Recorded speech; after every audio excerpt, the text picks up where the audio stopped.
Di sini saya akan menjelaskan bagian B, yaitu evaluasi hasil pembelajaran. Yang pertama, saya akan menjelaskan fungsi dan tujuan evaluasi hasil belajar. Berdasarkan pengertian evaluasi hasil belajar, kita dapat menengarai tujuan utamanya, yaitu untuk mengetahui keberhasilan yang dicapai oleh siswa setelah mengikuti kegiatan pembelajaran, di mana tingkat keberhasilan tersebut kemudian ditandai dengan skala nilai, baik berupa huruf, kata, ataupun simbol. Evaluasi hasil belajar dapat difungsikan dan ditunjukkan untuk keperluan sebagai berikut. Yang pertama, dapat digunakan untuk keperluan diagnostik dan pengembangan. Yang dimaksud dengan diagnostik di sini adalah evaluasi digunakan untuk menelaah kelemahan-kelemahan siswa serta faktor-faktor penyebabnya. Yang kedua, dapat digunakan untuk keperluan menilai.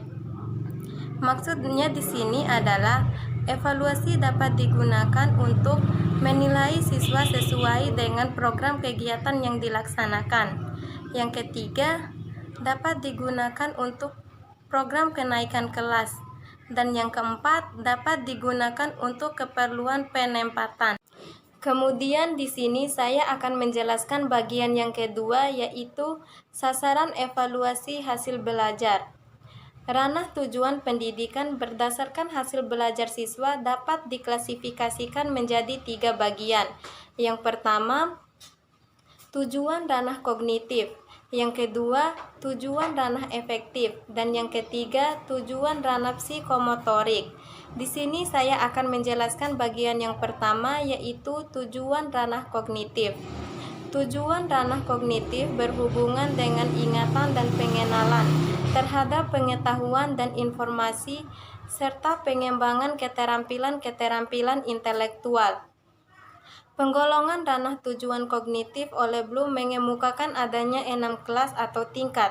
Yang pertama, pengetahuan, yang kedua, pemahaman, yang ketiga, penggunaan, yang keempat, sintesis, yang kelima, analisis, dan yang keenam, evaluasi. Kemudian bagian yang kedua yaitu tujuan ranah efektif. Tujuan ranah efektif berhubungan dengan sikap, penghargaan, perasaan, dan emosi. Adapun tujuan dari ranah efektif yang dikemukakan oleh Keitwan dan Bloom, yang pertama yaitu menerima, yang kedua merespon, yang ketiga menilai, yang keempat mengorganisasikan, dan yang kelima karakteristik. Bagian yang ketiga yaitu tujuan ranah psikomotorik. Tujuan ranah psikomotorik berhubungan dengan keterampilan motorik yang memerlukan koordinasi saraf dan koordinasi badan. Adapun tujuan dari ranah psikomotorik, yang pertama, gerakan tubuh yang mencolok, yang kedua, penggerakan yang dikoordinasikan, yang ketiga, perangkat komunikasi nonverbal, dan yang keempat, kemampuan berbicara. Kemudian di sini saya akan menjelaskan bagian yang ketiga, yaitu prosedur evaluasi hasil belajar. Ada beberapa tahap yang perlu diperhatikan oleh seorang penilai. Tahap pertama yaitu tahap persiapan. Pada tahap persiapan ini, seorang evaluator harus bisa menetapkan pertimbangan dan gambaran informasi yang dibutuhkan. Kemudian tahap kedua yaitu tahap penyusunan instrumen evaluasi. Pada tahap penyusunan instrumen evaluasi ini, ada beberapa hal yang harus diperhatikan atau dilakukan, yaitu menentukan bentuk soal, membuat kisi-kisi, menulis soal, dan menata soal.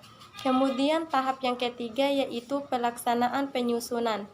Pada tahap pelaksanaan penyusunan ini, ada beberapa hal yang perlu diperhatikan, yaitu mempersiapkan tempat, melancarkan penyusunan, kemudian menata lembaran soal dan lembaran jawaban siswa untuk memudahkan penskoran.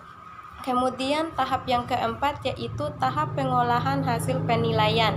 Selanjutnya, tahap yang kelima yaitu tahap penafsiran hasil penilaian, dan tahap yang terakhir yaitu tahap pelaporan dan penggunaan hasil evaluasi.